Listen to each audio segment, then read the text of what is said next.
आज भारतीय जनता पार्टी विधिमंडळाच्या विधानसभा आणि विधान परिषद सदस्यांची बैठक सन्माननीय देवेंद्रजींच्या उपस्थितीत झाली। त्यामध्ये सन्माननीय प्रदेशाध्यक्ष चंद्रकांतदादा पाटील, विधान परिषदेचे विरोधी पक्ष नेते सन्माननीय प्रवीण दरेकरजी, सन्माननीय आशिष शेलार, सहयोगी पक्षाचे नेते सन्माननीय विनायकरावजी मेटे, सन्माननीय सदाभाऊ खोत, रिपब्लिकन पक्षाचे नेते आणि सर्व भाई गिरकर, सर्व मान्यवरांच्या उपस्थितीत बैठक पार पडली। आणि आता याच विषयाला धरून पुढील अधिवेशनातला रणनीती काय असेल या बाबतीत सन्माननीय देवेंद्र फडणवीस आपल्याशी चर्चा करतात।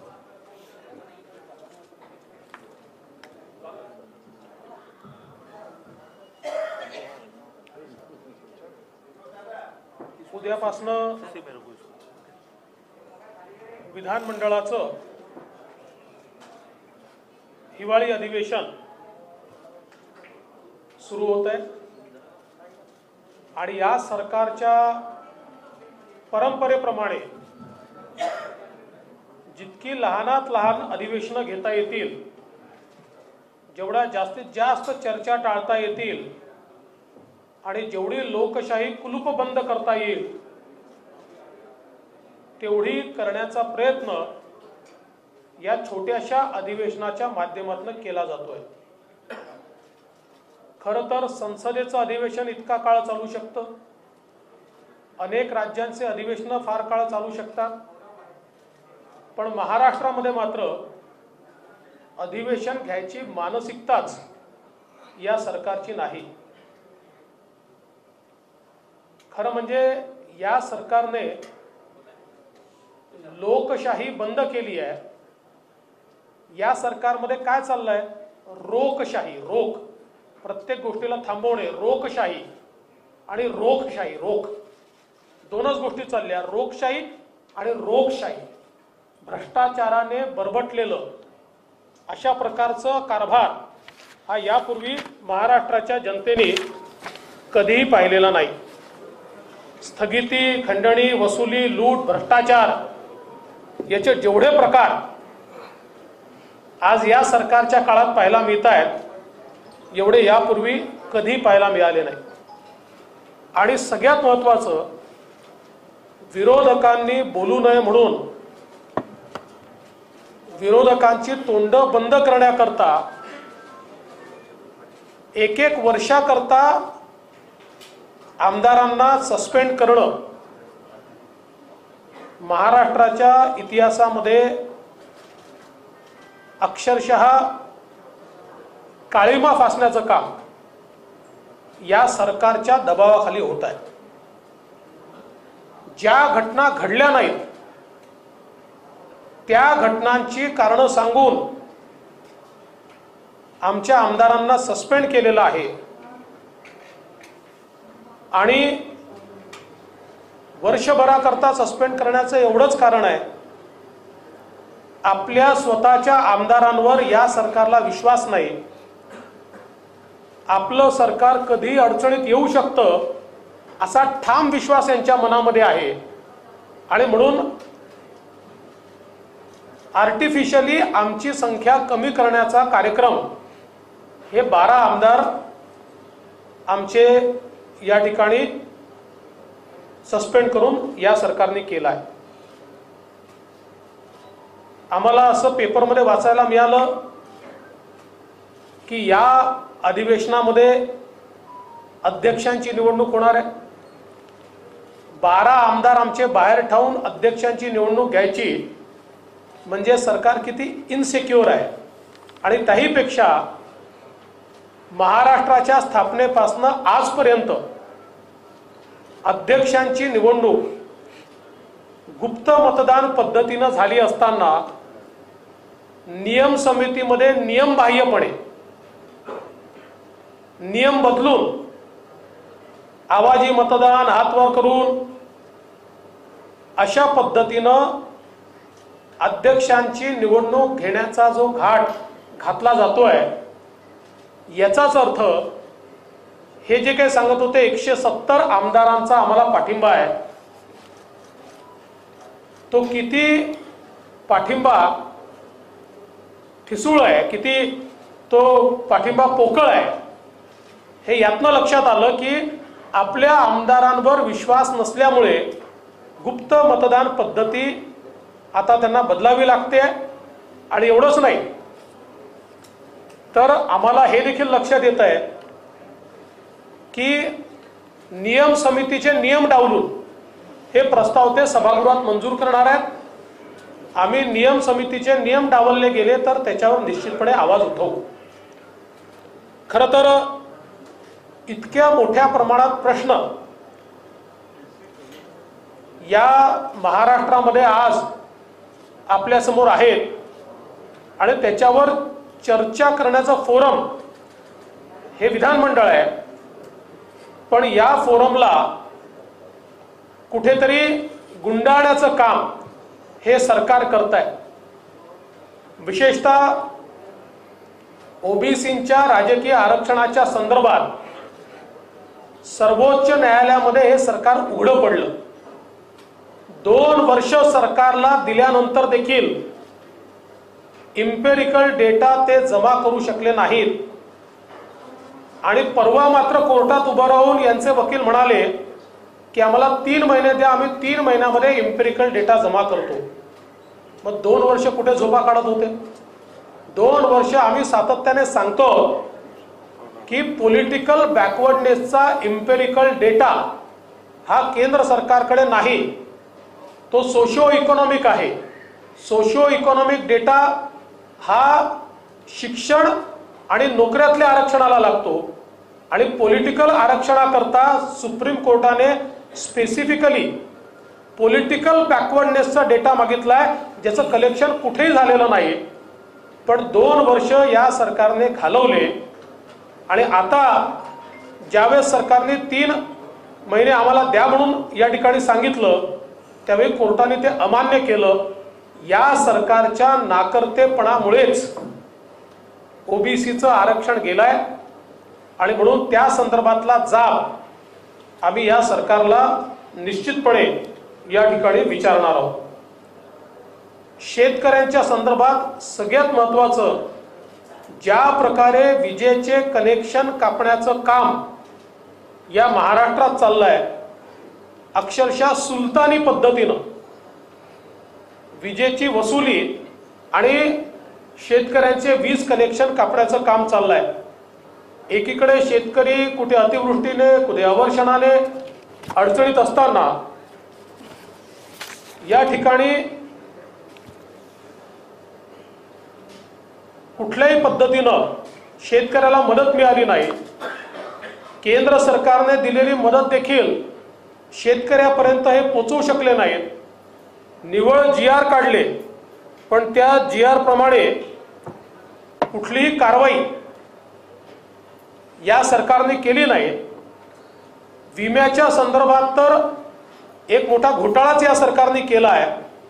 आमच्या काळामध्ये हजारो कोटी रुपयाचा विमा मिळत होता, तरी देखील हे मोर्चे काढत विमा कंपन्यांवर जात होते. आता यांच्या काळामध्ये 6-6 हजार कोटी रुपये विमा कंपन्यांच्या घशात यांनी घातले आणि शेतकऱ्याला विमा मिळाला नाही. त्यामुळे कुठेतरी शेतकऱ्याच्या संदर्भात अतिशय असंवेदनशीलता या सरकारमध्ये पाहायला मिळाली आहे. शेतकरी असेल किंवा चक्रीवादळाने किंवा इतर नैसर्गिक आपत्तीने ज्या लोकांवर त्याचा मोठा प्रभाव झाला, अशा लोकांना कुठली मदत सरकारने केली नाही आणि म्हणून त्याचाही निषेध आणि त्याही संदर्भात मुद्दे हे आम्ही सभागृहामध्ये उपस्थित करणार आहोत. यासोबत पेट्रोल डिझेलच्या संदर्भात केंद्र सरकारने 5 रुपये आणि 10 रुपये भाव कमी केला आणि तो भाव कमी केल्यानंतर सगळ्या राज्यांनी, जवळजवळ 27 राज्यांनी आपला वॅट कमी करून पेट्रोल डिझेलचे भाव हे कमी केले. महाराष्ट्र एकमेव राज्य असं आहे की ज्यांनी पेट्रोल डिझेलचे भाव कमी केले नाहीत. आणि एकीकडे सांगितलं आमच्याजवळ पैसे नाहीत, पण त्याच वेळी विदेशी मद्यावरचा टॅक्स हा मात्र 50% या ठिकाणी कमी करण्याचं पाप हे या सरकारने या ठिकाणी केलं आहे। त्यामुळे हे सरकार कोणाकरता काम करतं, म्हणजे पेट्रोल डिझेलचे तेलाचे भाव कमी करत नाही आणि दारूचे भाव कमी करतं। म्हणजे एकेकाळी जो नारा होता इंदिराजींच्या काळात, तोच नारा आता या ठिकाणी द्यावा लागेल की वारे MBA तेरा खेल, सस्ती दारू महंगा तेल, अशा प्रकारची अवस्था या सरकारने या ठिकाणी आणली आहे। एवढंच नाही तर एकूणच जर आपण बघितलं तर कायदा आणि सुव्यवस्था या संदर्भात तर अत्यंत वाईट परिस्थिती महाराष्ट्रात आहे। जुने गृहमंत्री अटकेत आहेत, गृह खातं कोण चालवत आहे समजत नाही, ट्रान्सफर्स कशा होत आहेत माहिती नाही। वसुलीचं एक टार्गेट घेऊन आज अनेक अधिकारी काम करतायत आणि खासगीमध्ये ते सांगतात की आम्ही इतके पैसे देऊन आलो आहोत तर त्याची वसुली तर आम्हाला करावीच लागेल। आणि त्यामुळे जिल्ह्यामध्ये अवैध रेती, जिल्ह्यामध्ये अवैध दारू, सट्टा, सगळ्या प्रकारचे अवैध कामं आणि मोठ्या प्रमाणात सुपारी घेऊन जमिनीचा कब्जा करणे, अशा प्रकारच्या केसेस मोठ्या प्रमाणात वाढल्यात। महिलांवरचे अत्याचार तर ज्याबद्दल बोलता येणार नाही, म्हणजे 400 लोक सामूहिक बलात्कार करतायत, वर्ष बलात्कार चालला, अशा घटना या ठिकाणी बाहेर येणं हे मला असं वाटतं की महाराष्ट्राच्या इतिहासात भयानक अशा प्रकारची परिस्थिती आहे। यासोबत आरोग्य परीक्षेतला घोळ असेल किंवा म्हाडाच्या परीक्षेतला घोळ असेल, TETतला घोळ असेल, एक प्रकारे परीक्षांचं रॅकेट हे मोठ्या प्रमाणात या ठिकाणी चाललेलं आहे। आणि या रॅकेटचा देखील पर्दाफाश हा आम्ही या अधिवेशनामध्ये निश्चितपणे करणार आहोत आणि याची तारं कुठपर्यंत गेलेली आहेत हे देखील या माध्यमातून बाहेर येणं गरजेचं आहे। आणि म्हणून आम्ही मागणी केली आहे की याची कॉम्प्रिहेन्सिव्ह चौकशी व्हायची असेल तर याची CBI चौकशी झाली पाहिजे, म्हणजे याचे खरे मास्टर माइंड कोण आहेत हे निश्चितपणे या माध्यमातून बाहेर आल्याशिवाय राहणार नाही।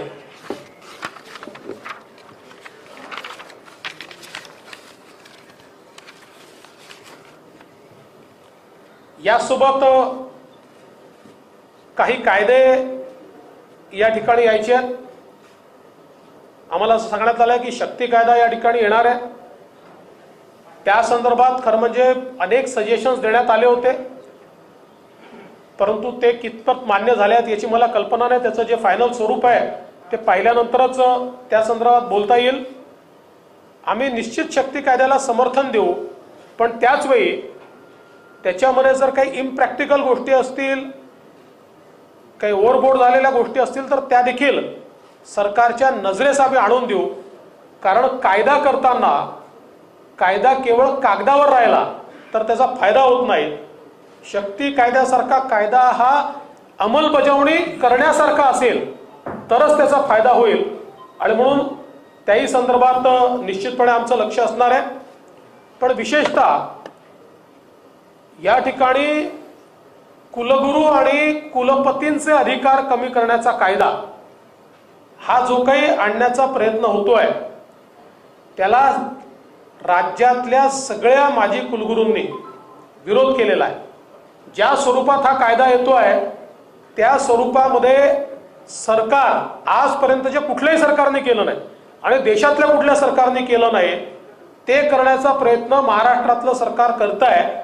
विद्यापीठावर कब्जा करणं हा जो काही या सरकारचा उद्देश दिसतोय, तमाम महाराष्ट्रातल्या सर्व विचाराच्या नेत्यांनी आणि कुलगुरूंनी, ज्यांना शिक्षण क्षेत्रातील नेते आहेत आणि कुलगुरू यांनी याला प्रचंड विरोध केलेला आहे। आणि आम्ही देखील या कायद्याला पूर्णपणे विरोध हा निश्चितपणे या ठिकाणी करणार आहे। यासोबत कोरोनाच्या नावावर झालेला भ्रष्टाचार हा देखील आम्ही बाहेर आणणार आहोत। माध्यमांनी देखील कोरोनातली लपवलेली आकडेवारी मृत्यूची ही आता बाहेर काढलेली आहे। जे सातत्याने मी स्वतः सांगत होतो आज त्यातले आकडेच बाहेर येत आहेत। त्यामुळे कोरोनाच्या संदर्भात जे गौडू बंगाल आहे आणि कोरोनाच्या नावानं कोणी कोणी चांगलं केलंय हे देखील या अधिवेशनामध्ये बाहेर आणण्याचा प्रयत्न आम्ही निश्चितपणे या ठिकाणी करू। यासोबत अनेक भ्रष्टाचाराची प्रकरणं आहेत, ती प्रकरणं देखील या ठिकाणी बाहेर आणण्यात येतील। मुंबई महानगरपालिका आहे, तिथला गैरकारभार आहे, याही संदर्भात निश्चितपणे जे काही तिथले कोरोना काळातले भ्रष्टाचाराचे प्रकरण आहेत तेही आम्ही बाहेर आणणार आहोत। खरं म्हणजे विषय प्रचंड मोठे आहेत, अनेक विषय आहेत, पण 2 चर्चा फक्त या ठिकाणी मिळणार आहेत। पुरवणी मागण्यांवर बोलण्याचे निर्बंध असतात, त्यामुळे आम्ही बोलू नये अशी व्यवस्था सरकारने केली आहे, पण तरी आम्ही बोलू। जेवढी आयुधं मिळतील तेवढ्या आयुधांचा वापर आम्ही करू।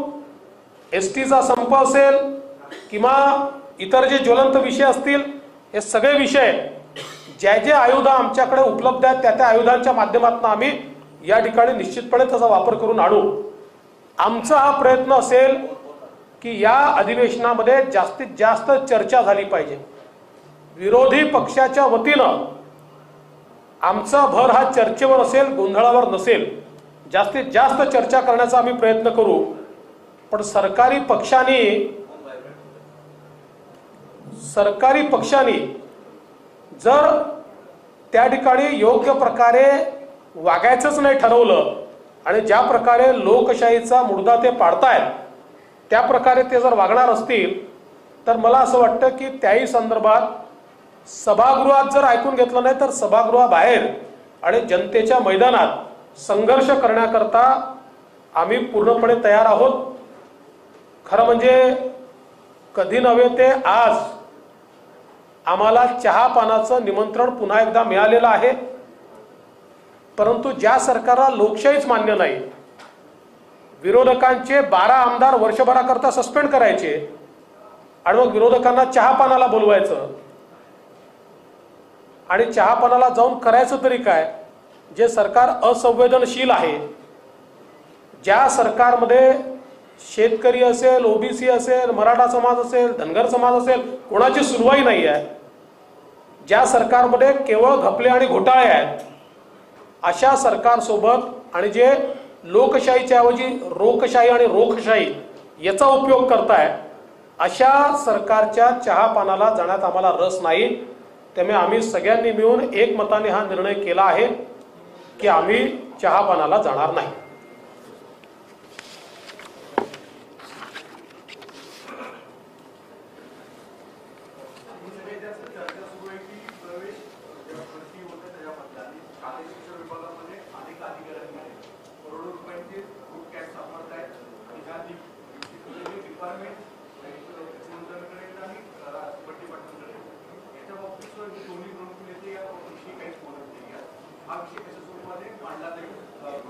नाही, हा आम्ही अतिशय जोरदार हा विषय मांडणार आहोत, कारण या परीक्षा घोटाळ्याचे भयानक पडसाद हे तरुणाईमध्ये आहेत आणि तरुणाईचा एकूणच या प्रक्रियेवरनं विश्वास उठतोय। आणि एका विभागात असतं तर ठीक, 3-3 विभागातले घोटाळे म्हणजे जी परीक्षा आहे, परीक्षा रद्द करणे आणि पेपर फुटणे आणि परीक्षा मॅनेज करणे हा जणू काही या सरकारचा एक स्थायी भाव झालाय आणि 2-2 कोटी रुपये सापडतायत। पोलीस भरतीचे देखील कागद आता सापडले, म्हणजे 3 परीक्षा तर वेगळ्याच।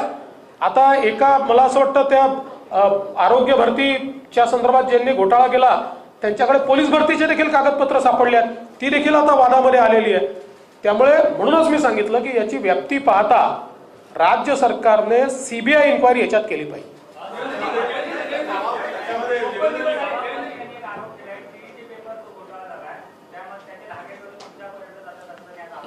नवाब मलिक केवळ प्रसिद्धी करता बोलत असतात आणि नवाब मलिकांना उत्तर देण्याकरता केशव उपाध्याय आहेत।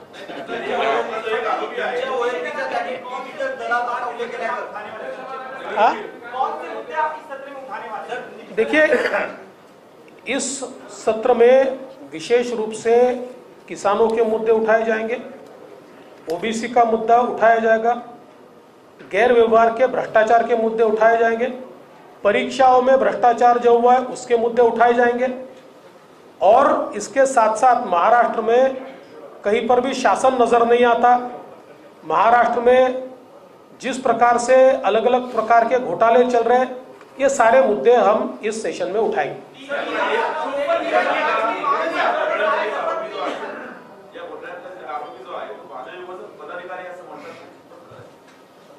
मी पण असं म्हणू शकतो की यातले सगळे आरोपी काँग्रेसचे पदाधिकारी आहेत, असं बोलायला हवेत, काही कोणी बोलतं।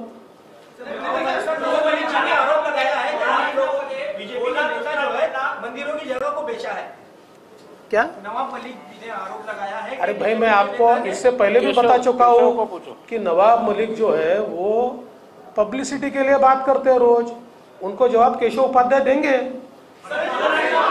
सिर्फ आप फक्त तुमच्या माहिती करता सांगतो की बीड जिल्ह्यातल्या इनाम जमीन घोटाळ्याचे 32 प्रकरण आहेत आणि याची चौकशी करण्याची लेखी मागणी मी केली आहे, आणि ती प्रकरणाची चौकशी होईल त्यावेळेस लक्षात येईल कोण कोण त्याच्यामध्ये आहे।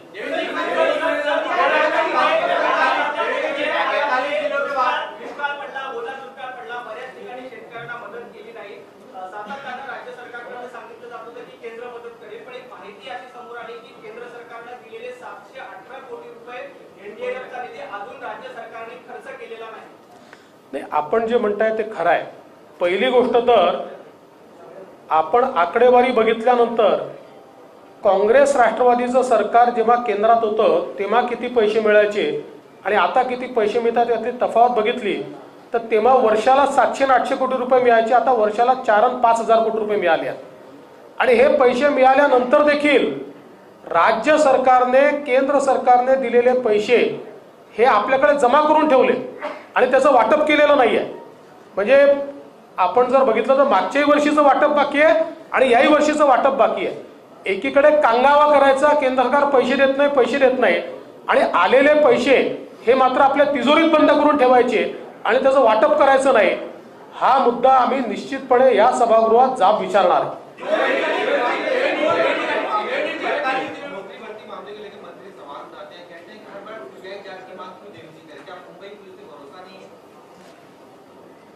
पहली बात तो ये है कि ये सारे जो मामले आए हैं 3-4 डिपार्टमेंट के मामले हैं और इनके तार ये मंत्रालय तक जा रहे हैं, और जब इस प्रकार से मंत्रालय तक तार जाते हैं तो पुलिस दबाव में होती है, पुलिस उस पर कार्रवाई नहीं कर सकती, इसलिए सीबीआई जांच की मांग है।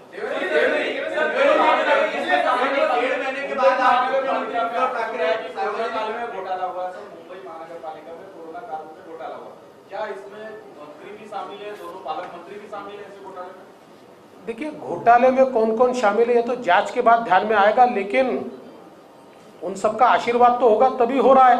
अब वो शामिल है कि नहीं, ऐसा मैं एक जिम्मेदार विरोधी पक्ष नेता हूं तो मैं बिना किसी सबूत के किसी के ऊपर आरोप नहीं लगाता और लगा भी नहीं सकता।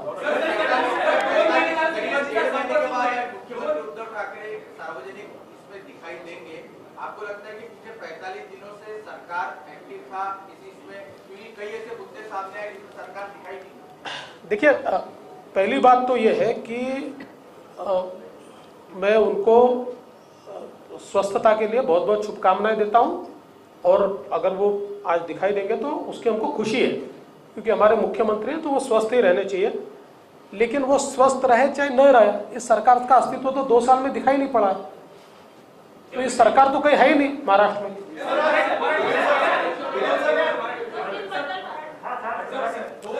उद्धवजींना माझ्या पूर्ण शुभेच्छा आहेत, त्यांना उत्तम आरोग्य लाभावं ही आमची सगळ्यांची इच्छा आहे। ते जर येत असतील आज तर त्याचा आम्हाला आनंद आहे, पण ते आज येत आहेत की नाही येत, यापूर्वी या 2 वर्षात सरकारचं अस्तित्व कुठे दिसलं? सरकारचं अस्तित्वच नाहीये। राहुल, 2 महिने झालं एसटीचा संप सुरू आहे, दररोज 2 पत्रकार पडळकर होते, सदाभाऊ होते, त्यांना सांगितलं की दबाव आणताय, गोंधळ घालताय, ते बाहेर निघाले तरी पण संप मिटत नाहीये, काय नेमकं काम आहे? सरकार जवळ या संदर्भातली भूमिकाच नाही आहे, अन्यथा इतका वेळ असा संप चिघळत ठेवणं हे पूर्णपणे अयोग्य आहे। पण सरकार चर्चा करताना इतक्या वेगवेगळ्या प्रकारच्या कंडिशन्स टाकतं, त्यामुळे ती चर्चा सफल होत नाही. माझं आजही म्हणणं आहे की सरकारने सकारात्मकतेने चर्चा केली पाहिजे आणि मार्ग काढलाच पाहिजे. नागपूरला होत असतं नेहमी गेली 2 वर्ष दिवाळीला मुंबईत होत आहे. त्याचा जो काही तो निधी आहे तो खर्च होणार होता तो आता होत नाहीये. आणि विदर्भातील जे काही प्रश्न आहेत, ज्वलंत प्रश्न, जे धान उत्पन्न असेल, संत्रा उत्पन्न असेल, काय जे काही प्रश्न त्याला तुम्ही असं नाही. या सरकारच्या लेखी विदर्भ अस्तित्वातच नाही आहे. हे विदर्भात अधिवेशन घेत नाही, विदर्भाला निधी देत नाही. वैधानिक विकास मंडळाचा मुडदा पाडण्याचं काम या सरकारने केलं आहे. ज्या वैधानिक विकास मंडळामुळे विदर्भ आणि मराठवाड्याला न्याय मिळत होता त्याचा मुडदा पाडलाय आणि सत्ता पक्षातला एकही जण या संदर्भात बोलायलाही तयार नाही. मी यावेळी BSc मध्ये स्पष्टपणे सांगितलं की तुम्ही मुख्यमंत्र्यांच्या तब्येतीचं कारण पुढे करून मुंबईत अधिवेशन घ्या म्हणताय तर आम्ही ते मान्य करू, कारण शेवटी मुख्यमंत्र्यांची तब्येत ठीक नसताना आम्ही आग्रह धरणं योग्य नाही. पण आमचा आग्रह आहेच आणि त्याही वेळेस होता आणि त्यांनी आम्हाला सांगितलं आम्ही त्याच्यावर विचार करू म्हणून की मार्चचं अधिवेशन हे नागपूरला झालं पाहिजे.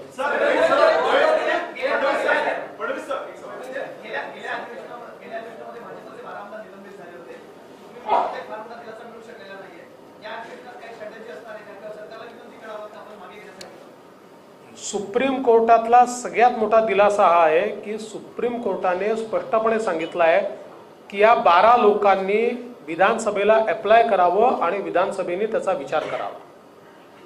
आता विधानसभेने विचार नाही केला तर 11 तारखेला केस आहेच. त्यामुळे आम्ही 12 लोकांचा अर्ज 12 लोक करतायत आणि आम्ही वाट पाहणार आहोत की सर्वोच्च न्यायालयाने अपेक्षा केल्याप्रमाणे हे विधानमंडळ आणि अध्यक्ष किंवा सरकार या संदर्भात कारवाई करतायत का.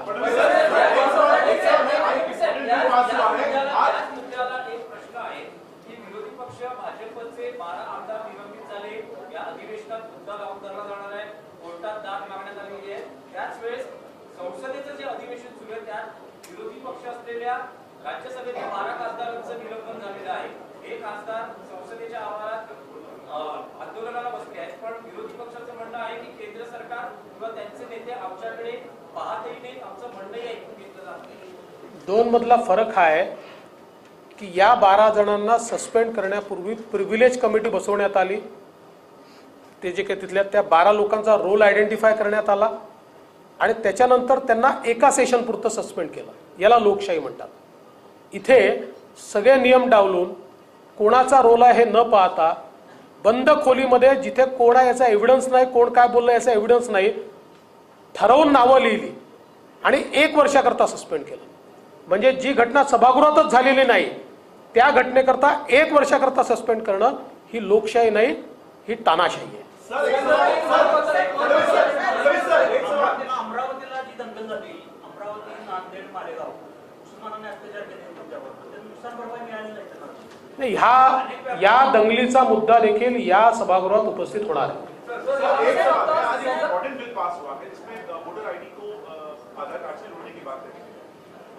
तमाम अपोजिशन पार्टीज हैं जो वो इसका विरोध करती हैं. हमने इससे पहले देखा था कि एनसीपी ने खुद भी इस बात के सजेशंस आपको दिए थे. जब आप किस तरह से आप देखेंगे इस पूरी परिस्थिति को जो विरोध हो रहा है? देखिए, ये जो विरोध है ये विरोध के लिए विरोध हो रहा है. मैं ऐसा मानता हूं कि ये बहुत अच्छी पहल है और इसकी मांग 2018 में मैंने की थी. मैंने मेरा 2018 का वीडियो भी ट्वीट किया हुआ है.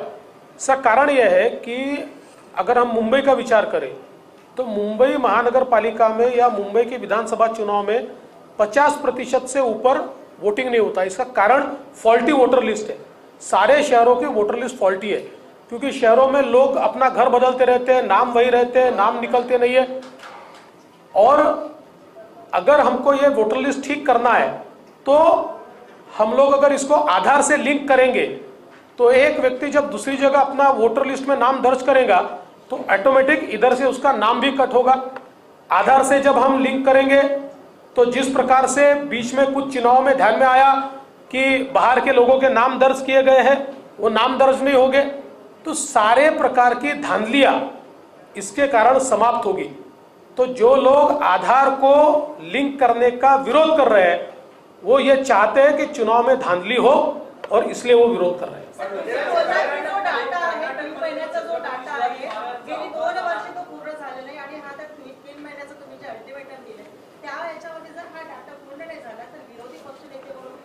मी अल्टिमेटम दिलं नाही आहे की राज्य सरकारने स्वतः सुप्रीम कोर्टात सांगितलं की आम्ही 3 महिन्यात डेटा जमा करतो. फडणवीस साहेब, एक मुद्दा आहे.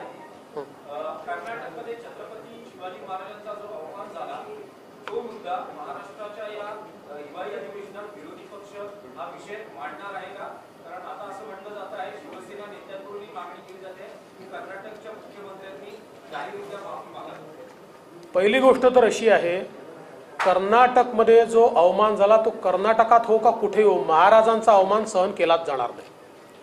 त्या संदर्भात कर्नाटक सरकारने देखील स्पष्ट भूमिका मांडली आणि कर्नाटकच्या मुख्यमंत्र्यांनी पुराव्यासहित त्यांचं स्टेटमेंट कसं ट्विस्ट करण्यात आलं हे त्या ठिकाणी दाखवलं आणि त्यांनी स्टेटमेंट हे दिलं की छत्रपती शिवाजी महाराज असो किंवा तिथले देखील एक फार मोठे महनीय व्यक्ती आहेत, त्यांच्याही पुतळ्याला काहीतरी इजा पोचवण्यात आली, अशा संदर्भात हे करणं चुकीचंच आहे हे स्पष्टपणे त्यांनी स्टेटमेंट दिलं होतं. त्यांचं स्टेटमेंट ट्विस्ट करण्यात आलं. पण त्याचवेळी ही घटना घडल्यानंतर CMO देखील त्या संदर्भातलं एक मोठं स्टेटमेंट काढतं आणि काँग्रेस राष्ट्रवादीचे नेते देखील त्याबद्दल बोलतात, सेनेचे नेते बोलतात आणि मग सत्ता पक्षाचे एक आमदार महाराजांच्या अंगावर चढतात. त्यावेळी हे का चूप आहे? तो अपमान नाही महाराजांचा. म्हणजे महाराजांचा अपमान काय सिलेक्टिव्ह बूट घालून महाराजांवर चढणं याच्या मात्र मुख घेऊन बसले आहेत. त्याच्यावर CMचं स्टेटमेंट नाही आहे, त्याच्यावर काँग्रेसचं नाही आहे, राष्ट्रवादीचं नाही, राऊतांचं नाही आहे. असा सिलेक्टिव्ह अपमान होऊ शकत नाही आणि सिलेक्टिव्हली तुम्ही अपमान चूजही करू शकत नाही. महाराजांचा कुठेही अपमान असले, कोणी केला असेल त्याचा निषेध झाला पाहिजे, तो आम्ही करूच.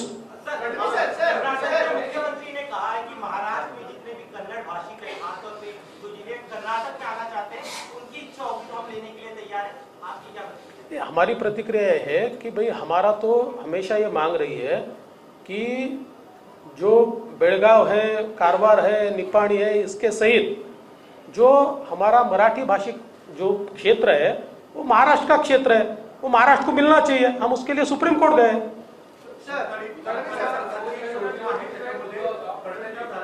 काय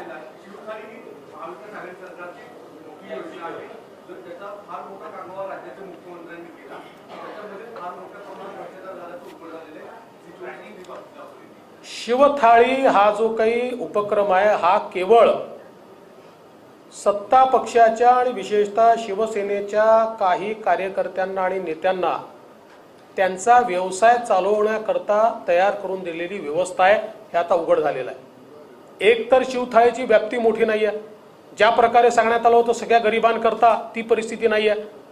आणि जी काही व्याप्ती आहे त्या व्याप्तीमध्ये देखील जे काही माध्यमांमध्ये आम्ही बघितलं जो घोटाळा बाहेर आला की लहान मुलांना ज्यूस पाजून त्यांचे फोटो काढून घेणं असेल, खोटे नावं त्या ठिकाणी टाकणं असेल, 30 ती नावं टाकणं असेल, त्यामुळे शिवथाळीच्या नावावर एक फार मोठा घोटाळा या ठिकाणी चाललेला आहे.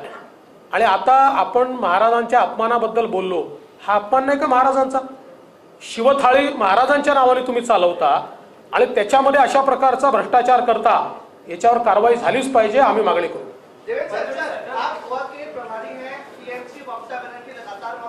अरे गोवा का गोवा में पूछिए ना यार. हाँ हाँ भाजपचे केंद्रीय नेते अमित शहा यांनी जी टीका केली त्याला उत्तर देताना त्यांनी असं म्हटलंय की महाराष्ट्रात आता जे शिल्लक वैभव आहे ते तरी भाजपने पळवून घेऊ नये असं मांडताना त्यांनी किती औद्योगिक संस्था या महाराष्ट्राबाहेर गुजरात किंवा अन्य राज्यांमध्ये गेल्या या बाबतीतली सगळी यादी सादर केली. आपण काय सांगता? आणि फडणवीसांच्या काळात त्याला सुरुवात झाली आणि त्यावेळेला मी असं आहे, आता मी आकडेवारी सहित तुमच्या समोर ठेवू शकतो की ज्यावेळेस मी मुख्यमंत्री होतो आणि माझ्यासोबत देसाई साहेब उद्योग मंत्री होते त्या काळामध्ये 5व्या क्रमांकावर असलेला महाराष्ट्र हा मी पहिल्या क्रमांकावर आणून दाखवला आणि गुजरातला मागे टाकलं. आणि 4 वर्ष मी गुजरातला मागे टाकलं. आणि एवढंच नाही तर गुजरात, कर्नाटक आणि दिल्ली आपल्या नंतरचे 3 राज्य मिळून जेवढी इन्व्हेस्टमेंट यायची त्यापेक्षा जास्त इन्व्हेस्टमेंट एकट्या महाराष्ट्रामध्ये मी आणून दाखवली. तुम्ही करून दाखवा ना. रडता काय? कॉम्पिटिटिव्ह आहे इथे. काही उद्योग हे काही सरकारच्या परवानगीचा विषय नसतो. हे कॉम्पिटिटिव्ह जग आहे. या कॉम्पिटिटिव्ह जगामध्ये जे राज्य लोकांना सोयीचं वाटेल तिथे जाऊन उद्योग लावतात. आमच्या काळात आम्ही ही व्यवस्था उभी केली आणि लोकांना वाटलं की महाराष्ट्र सगळ्यात जास्त कॉम्पिटिटिव्ह आहे म्हणून 49% FDI देशातला आम्ही महाराष्ट्रात आणू शकलो. आता तुमचा नाकर्तेपणा असेल तर त्याकरता दुसऱ्याला का दोष देता? शेवटचा प्रस्ताव मागच्या विधानसभेमध्ये आपण विधानसभेच्या परीक्षा झाल्या त्याच्यानंतर पेपर फुटल्याची माहिती समोर आली पण त्या परीक्षा होऊन गेलेल्या आहेत. सरकारनं अद्याप या दोन्ही परीक्षा रद्द केलेल्या नाहीत. जर का पेपर फुटलेला असेल तर विद्यार्थ्यांची मागणी आहे की या दोन्ही परीक्षा रद्द कराव्यात. या संदर्भात विद्यार्थ्यांमध्ये प्रचंड मोठा आक्रोश आहे आणि या संदर्भात नीट विचारपूर्वक निर्णय सरकारला घेतला पाहिजे. पण हेही बघितलं पाहिजे की जर पेपर फुटीचा फायदा होऊन लोक जर पास होत असतील आणि असे लोक जर येणार असतील तर ते योग्य नाही. चला धन्यवाद. आपले नवीन आमदार बोला. विधानसभेचे आपल्या जेवणाचा